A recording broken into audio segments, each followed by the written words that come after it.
Okay, this system here is, like I said, the gateway's over there. And what I do is you come up over here on your Wi-Fi and see how it says Eclipse. That little number right there is gonna match that box. So when you first do it, what you're gonna do is you're gonna get that number.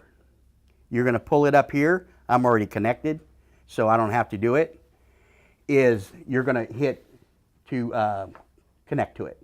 Once you're connected, you get SensorView, and my SensorView is right over here. You're gonna have to download it, and it's an easy system. Go into Acuity brand and go to Enlight, and it's just a download.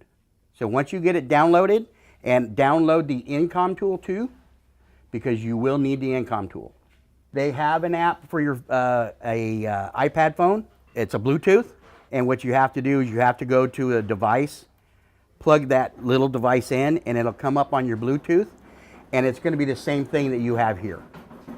The only thing you can't do is set up profiles and time clocks, but you can change occupancy sensors, you can change channels. I mean, you can do a lot of things with just that little app, okay?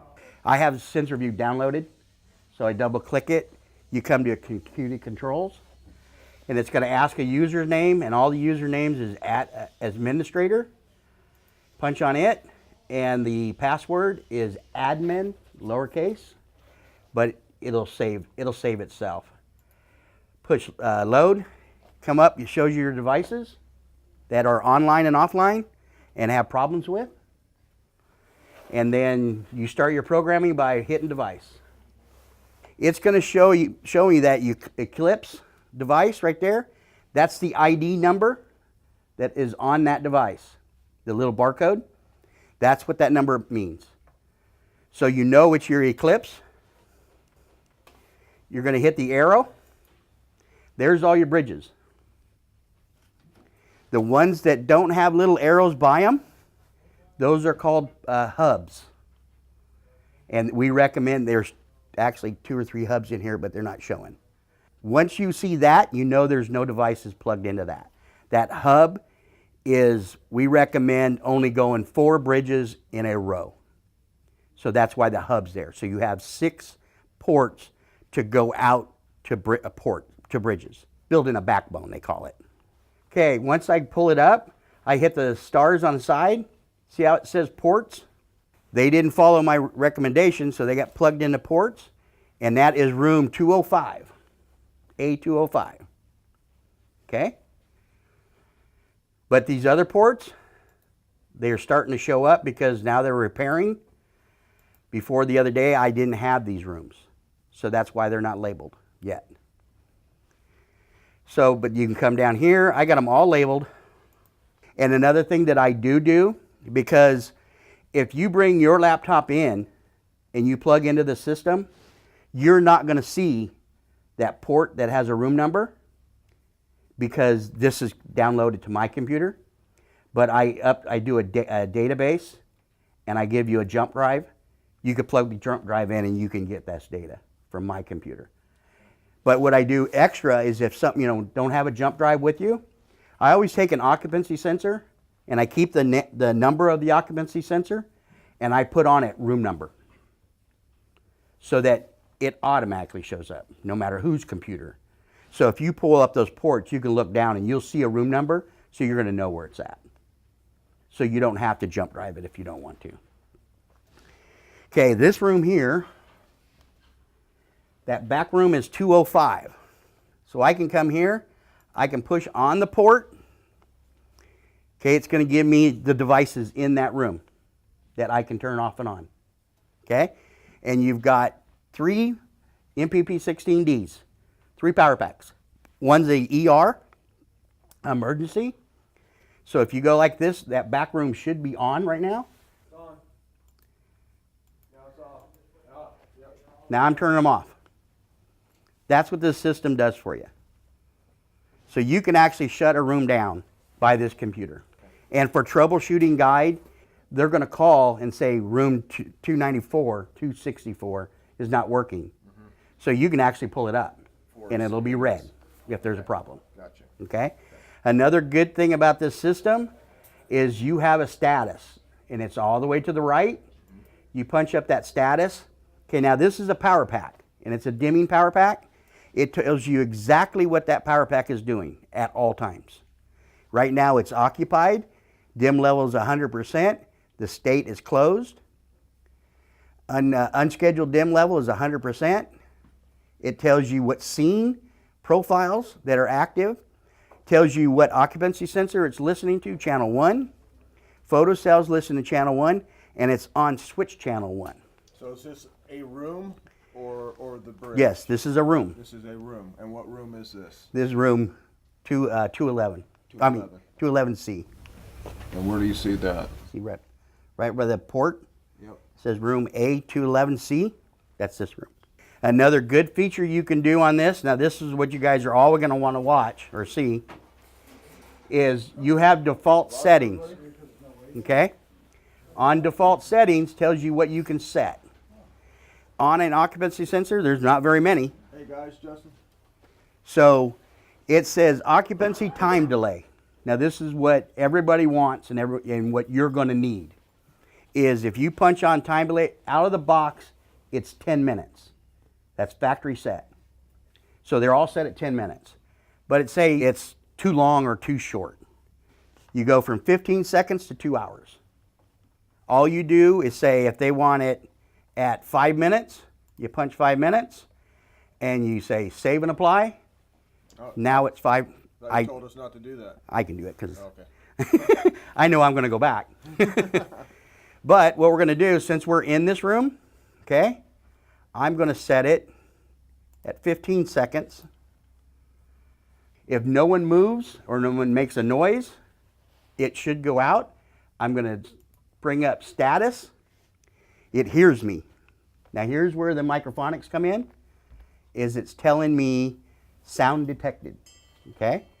So what I can do, there's a button on this.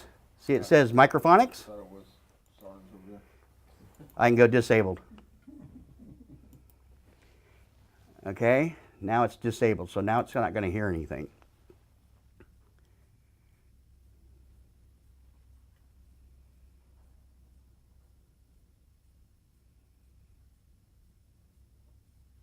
Move. There it is. Turn the sound back on. That's how the occupancy sensor works. Okay. But now here's the key. If you're programming anything, remember what you changed. If you're testing, always don't let someone start taking you going somewhere else. Always go back, because I do it all the time, and put it back to normal. Because when I usually do a startup, is I test at least 10% of the rooms on occupancy sensors and 50% of the rooms on photocells.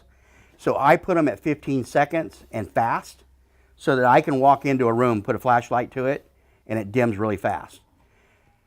If you get carried away and forgot what you're doing, you get in your truck and you head home, especially when you're ready, and I got about halfway home and I go, man, I forgot to turn that back to 10 minutes. A good thing to get to know is your parts. Best way to do it, go on the computer. Gives you a picture what it is. So if I come over here, punch this one, gives you what it is. Okay. So you know exactly. And this is another good thing for troubleshooting and problem. You punch it up, that gives you a part number. Power packs, shows you what a power pack looks like. Shows you what a bridge looks like. That's where those 8 ports come in. So you can identify everything by this computer. Okay, switching. Let's go to a switch. And you go to default settings. And they changed this. This is the new program. You have to hit save to default. Okay, now it's telling you it's broadcasting channel 1. Okay? Say you've got 3 switches in an area that's daisy chained together and you want to separate 3 power packs. What you have to do is you have to come up with 3 channels. This is where you do it. You come over here, you got 16 channels that you can pick from. So you have to go to the power pack, change that channel to coincide with the switch that you want. Say you get into the hallway and you're going, it's not working on number 1. go to status. So you can pull it up on status and you can say, oh, it's on channel 2. So you know it's on channel 2. The photocell is basically the same way. The difference is that one has little, it looks like a lighthouse fixture. A photocell is flat, okay? All it's doing is looking for foot candles. That's all it's looking for. It's not scanning out, it's just looking for foot candles. You can go to status, and it tells you it's at 1% dim level. So I've set this one up already on a daylight. So there's probably a sun going into that room. That's why it's at 1%, but it's not occupied too. Well, this one here is 208. And see, that one's occupied, and the photocell is 0. So they've got it manually override. That tells you exactly what they're doing. So if someone's learned to turn it off, is just override it manually by hitting a switch. So they're overriding the system because they don't like how dim it gets. Right. With that sun blaring in, those lights will be at 1%. And people are going to go, why are they not working? And the first thing, everyone, you guys are going to learn, first thing they're going to do, go over and hit the button. Okay? Then they're going to call you and say, hey, these lights keep going out. They're not going out. That's why I set them at 1%. If that light has a little bit of illumination to it, you know it's working. On a light fixture, the components of it, it's a Neo, and the Cat 5s are plugged into it, and then your purple and gray is your low voltage, goes to a driver. And that driver activates the fixture. So if you have a fixture that doesn't dim, guess what? Your purple and gray, low voltage is bad. So that's the first thing you check. If it dims down and that's it, check your low voltage. What's the voltage hooked up to? And it's the driver or the power packs. And the power pack distributes the low voltage out. Each one of the devices come with a sheet. And this one here is programmed for an occupancy sensor and a photocell. Okay? In this sheet, tells you hitting the buttons and how many times you hit it, you can actually program a photocell and a occupancy sensor by the button instead of getting into the computer. These should be in your as-builts for each box. Like this one here is a power pack. And I brought them out because I wanted to tell you guys. The power pack has the same thing. Has button list. What you need to change it to and what you can change it to. Say you want to change your occupancy sensor to 15 seconds. You can actually do it by getting a ladder, pulling that cover, hitting that button that many times, and it'll change. Okay? And then this here is called the Incom kit.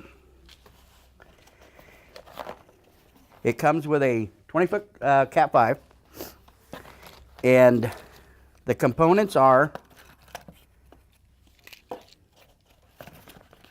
3 of these, if I can ever get it out of the damn box. Okay, you plug these together. It's like the old computer, and it's real high tech, so the screws don't match. So what I recommend is you get an Incom kit, take some electrical tape and tape them together so that they don't move. Okay, you plug your component to your computer into one end, a Cat 5 into the other end, and go say, I pull that switch, pull it out, disconnect the Cat 5 if there's 2 of them.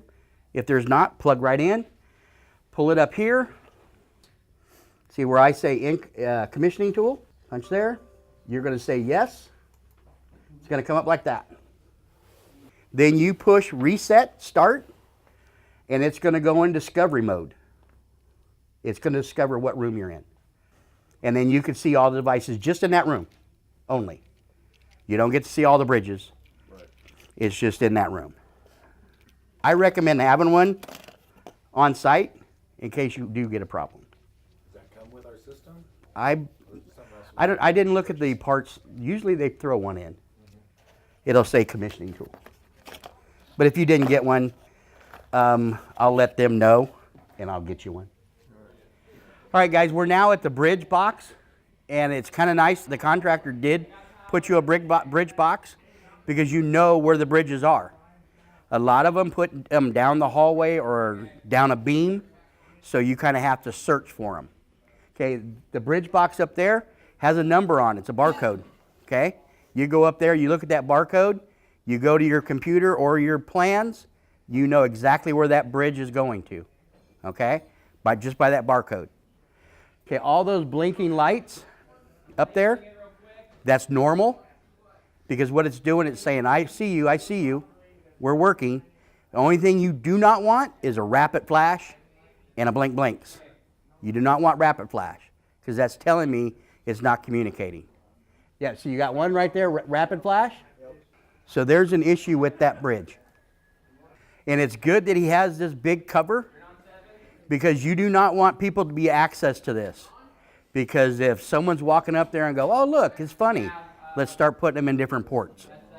It's not a good thing, but what it's going to do, it's going to recognize, and it's going to change. So then all your programming has now changed from a different port. You will not lose the programming part of it. Say I put port 2 into port 3. All it's going to do is rediscover. And it's going to say, all right, port 2 is empty. Now I'm in port 3. But all your fixtures will memorize what you have. On a replacement part, and this is going to be critical to you guys, replacement parts come out of the box channel 1. If you have a switch that goes bad, you pull that status up on that switch, make sure you look and see what channel that is on, because you're going to have to program that switch back to that channel. If it's channel 1, plug it in and go. You don't have nothing to worry about. Everything's on channel 1, except for the areas that have multiple zones. Like the commission room is going to have 4 zones. So those are going to be 4 different switches. Your hallway is going to have 3 zones. So it's going to have 3 different switches. Okay? I believe that's your only zones you have that are different switches. Might be downstairs. You might have some downstairs. But that's pretty much it. Is, like I said, take care of your Cat 5s. Don't let them get on there and start pinching them. And when your AC guys, HVAC guys get up there, your fire guys get up there, if you're doing repairs and you're on with them, make sure that they take care of those Cat 5s, because they love stepping on them, they love sitting on them. I mean, it'll hurt them. And it's easy to know, because if someone comes into this big room right here, this room's Cat 5 together, if that bank of light starts working this way and it's off that way, you go to the last light that works, check your Cat 5. And 99% of the time you replace that Cat 5 to the next fixture, boom, they all come on. Because a lot of times they can unplug. You know, they get crawling around and moving stuff around. They'll yank it and they'll pull it right out of the socket. Another good thing about a Cat 5 is there's a click. When you plug them in, it should click. If it doesn't click, you're not in good. That's another big key. So make sure it clicks. Don't jam them in. Don't cram them. And on all the switches, I should have brought a switch. The switch has 2 ports on the back side of it. There's a cover that goes over there from manufacturer. If one Cat 5 goes in, you put that cover on, nothing can fall down in those ports, because I've had it. People put the switch there, piece of sheetrock fell into the port, they plugged the Cat 5 in, then they said, it's not working. And it's tough to chase. So I chased it all the way to that switch and pulled it open, and there's a piece of sheetrock. So. Like Roy was saying earlier, we'll get the as-built, so it'll show us which ones are daisy chains. Correct, yes. He's doing a really good job of marking down when he's changing. So I know he's giving you an as-built that's that way. And he's got good documentation right now of bridges, ports, devices. Okay? So once he gives you that, that's your Bible. Keep it somewhere, make a copy of it.